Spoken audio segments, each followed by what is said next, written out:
Breaking news చూస్తున్నాం. ఢిల్లీలో మూడో రోజు సీఎం రేవంత్ పర్యటన కొనసాగుతుంది. ఇవాళ కేంద్ర మంత్రి కట్టర్తో సీఎం రేవంత్ భేటీ అయ్యారు. ఈ సందర్భంగా హైదరాబాద్ మెట్రో ఫేజ్ 2 సహా పట్టణాభివృద్ధి ప్రాజెక్టులపై చర్చించారు. ఈ సమావేశంలో మరో కేంద్ర మంత్రి కిషన్ రెడ్డి కూడా ఉన్నారు.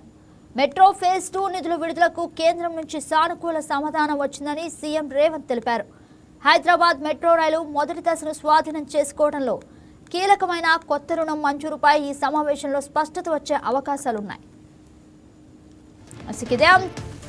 మరింత సమాచారం మా స్పెషల్ కరెస్పాండెంట్ శ్రీనివాస్ లైవ్ లో అందిస్తారు.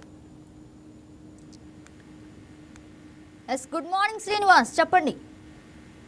రైట్ గగన, ఏదైతే మెట్రో రైలుకు సంబంధించి రాష్ట్ర ప్రభుత్వం ముఖ్యమంత్రి రేవంత్ రెడ్డి చాలా పట్టుదలతో ఉన్నట్టు అనిపిస్తుంది. ఎందుకంటే మెట్రో ఫేజ్ 2 కోసం ఆయన ఇటు కేంద్ర మంత్రి కిషన్ రెడ్డితో కూడా విమర్శలు సంధిస్తూ లేఖ రాశారు. ఆ తర్వాత తాను 2 రోజుల పాటు ఢిల్లీలో ఉంటున్నాను, 2 రోజుల టూర్ లో తనకు ఈ మెట్రో రైలుకు సంబంధించి సహకరించాలని చెప్పేసి కిషన్ రెడ్డికి కోరడం జరిగింది. ఆ తర్వాత కిషన్ రెడ్డి కూడా తన వంతుగా పూర్తి స్థాయిలో రాష్ట్రానికి సంబంధించి హైదరాబాద్ మెట్రో ఫేజ్ 2కి సంబంధించి తన వంతు ప్రయత్నం చేస్తున్నారని చెప్పచ్చు.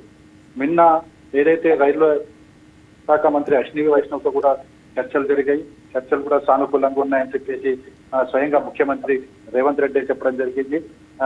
సో దీనికి సంబంధించి చూసుకుంటే కనుక ముందుగా మెట్రో రైల్ ఫేజ్ 2కి సంబంధించి ఏదైతే కావాల్సిన రుణం ఏదైతుందో ఐఆర్ఎఫ్సి నుంచి రుణం కావాలి అవసరం అవుతుంది. కాబట్టి దీనికి సంబంధించి కూడా రైల్వే మంత్రితో మాట్లాడడం జరిగింది. దాన్ని కూడా రైల్వే మంత్రి సానుకూలంగానే స్పందించారని చెప్పేసి చెప్పడం జరిగింది. అదేవిధంగా మరోవైపు చూసుకుంటే కనుక కేంద్ర పట్టణ వ్యవహారాల శాఖ మంత్రి రామ్ మనోహర్ లాల్ తో కూడా ముఖ్యమంత్రి రేవంత్ రెడ్డి కొద్దిసేపటి క్రితమే భేటీ కావడం జరిగింది.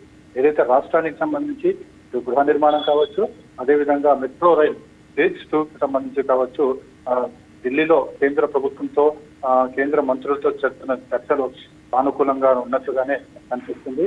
మెట్రో ఫేజ్ 2కి సంబంధించి త్వరలో కేంద్రం అనుమతులు కూడా ఇస్తుందని చెప్పేసి బాగా తెలుస్తుంది. ఒకవేళ కనుక అది ఇస్తే ఇంకా నెక్స్ట్ ఫేజ్ 2 పనులు ఇక ప్రారంభిస్తామని చెప్పేసి కూడా ప్రభుత్వం చెబుతోంది.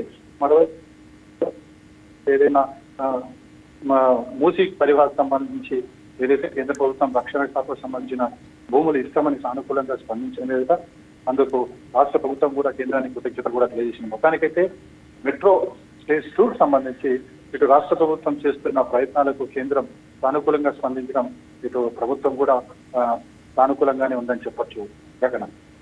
Right Srinivas, thank you for the update.